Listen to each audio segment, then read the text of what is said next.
నేను మంత్రిగా ప్రమాణ స్వీకారం చేసిన తర్వాత తొలిసారిగా మా పెద్ద ఆయన సత్యబాబు గారిని అనంతలక్ష్మి గారిని మర్యాదపూర్వకంగా కలటానికి రావడం జరిగింది.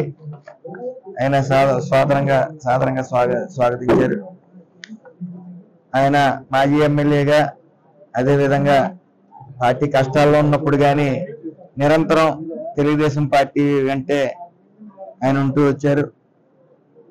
మరి అలాగే కుటుంబంలో అయినా సరే చిన్న చిన్న సమస్యలు ఉంటాయి, ప్రతి కుటుంబంలోనే ఉంటాయి. అలాగే ఈ యొక్క నియోజకవర్గంలో కూడా చిన్న చిన్న సమస్యలు ఉండటం మనందరికీ తెలిసిందే. ఏదేమైనప్పటికీ ఆ సమస్యల్ని వెంటనే సాల్వ్ చేసే దిశగా అడుగులు వేద్దామని ఈరోజు సత్యబాబు గారి ఇంటికి రావడం జరిగింది. ఆయన మర్యాదపూర్వకంగా కలిసిన తర్వాత మరి స్థానిక ఎమ్మెల్యే గారు ఇవాళ అందుబాటులో లేరు, ఆయన తిరుపతిలో ఉండటం వల్ల ఆయన కలటం జరగలేదు. ఆయన వచ్చిన వెంటనే కూడా కలటం జరుగుతుంది. ఈరోజు సత్యబాబు గారి దగ్గరికి వచ్చి ఆయనతో మాట్లాడి అలాగే ఏదైతే మన నానాజీ గారితో కూడా మాట్లాడి పైకి ఇక్కడ జరిగే విషయాన్ని వివరించి అతి త్వరలోనే అది పెద్ద సమస్య కాదు, చిన్న సమస్య, మధ్యలో ఉన్న వ్యక్తులు లేకపోతే కొంతమంది ఈ విడదీయడానికి కొన్ని శక్తులు ప్రయత్నిస్తూ ఉన్నాయి. ఏదేమైనప్పటికీ మేము అందరం షార్ట్ అవుట్ చేసుకుని ఒకే పడవ మీద ప్రయాణించడానికి మేము అందరం సిద్ధంగా ఉన్నాం.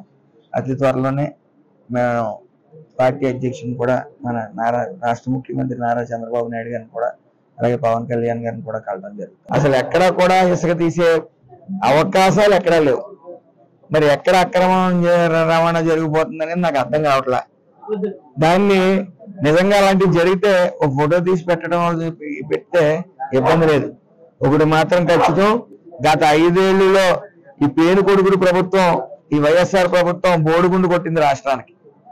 మరి అది సరైన గాడిలో పెట్టడానికి నిరంతరం నారా చంద్రబాబు నాయుడు గారు కానీ, పవన్ కళ్యాణ్ గారు కానీ, లోకేష్ గారు కానీ నిరంతరం ఈ ఆంధ్ర రాష్ట్రాన్ని స్వర్ణాంధ్రప్రదేశ్ గా చేయడానికి నిరంతరం కృషి చేస్తా ఉన్నారు.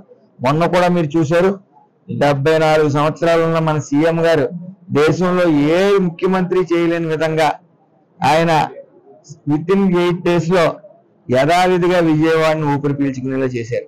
మరి ఆయన ఒక ముఖ్యమైన మాట చెప్పారు మాతో, మనకి రాష్ట్రానికి డబ్బు లేదు కానీ మనకు ఆలోచనలు ఉన్నాయి, దాంతో ముందుకెళ్దాం అంటే ఏంటో అనుకున్నాను.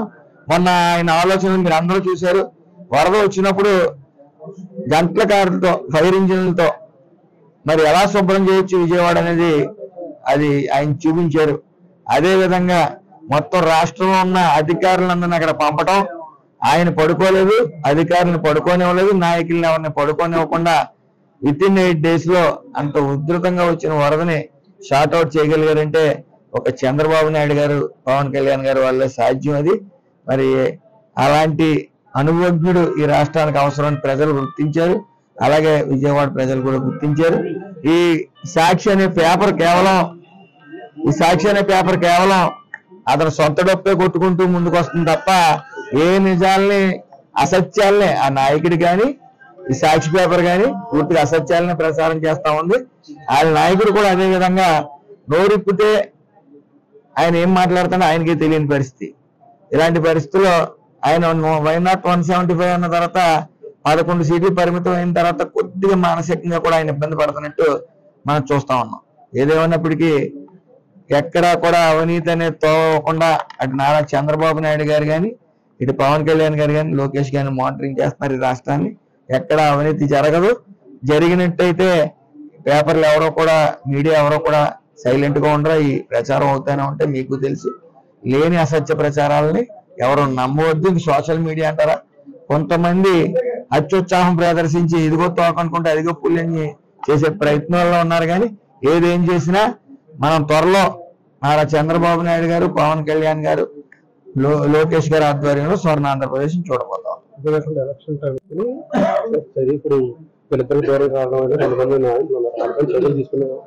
ఖచ్చితంగా ఇందులో సందేహం లేదు.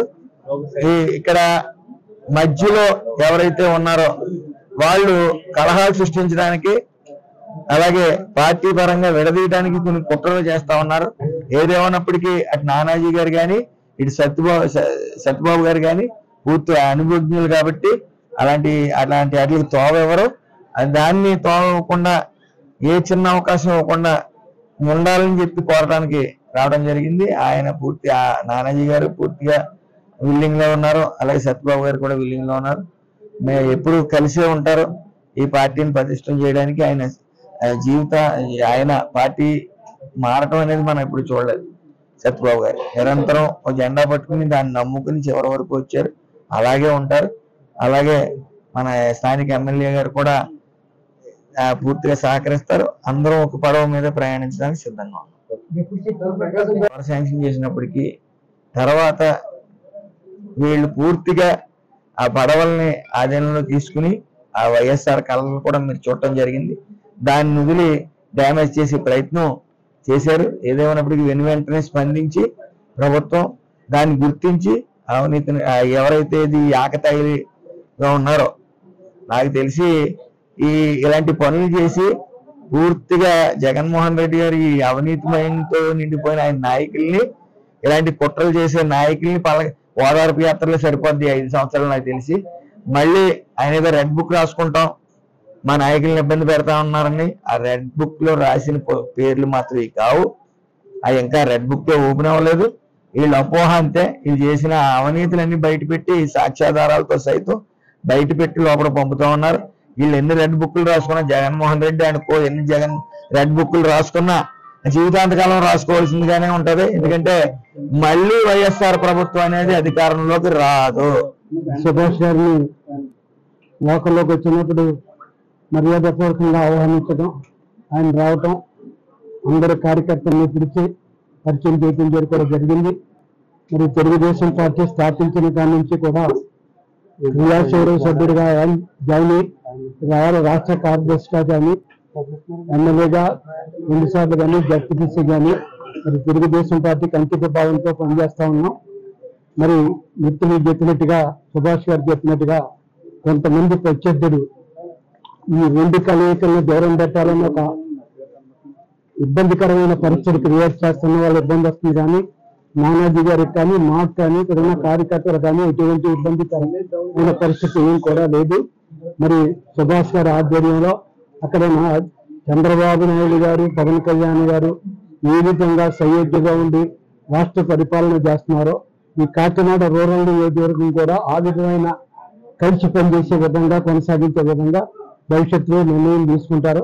తప్పనిసరిగా మేమందరం తూచా తప్పకుండా పాల్గొని రాష్ట్ర నాయకులు చంద్రబాబు నాయుడు గారికి కానీ తెలుగుదేశం పార్టీకి కానీ ఏ విధమైన మద్దతు ఇచ్చి తీసుకొచ్చే విధంగా ప్రవర్తించారు. మరిన్ని వీడియోస్ కోసం ఛానల్ ని సబ్స్క్రైబ్ చేయండి, లేటెస్ట్ అప్డేట్స్ కోసం వాట్సాప్ ఛానల్ ని ఫాలో చేయండి అండ్ లింక్ డిస్క్రిప్షన్ లో ఉంది.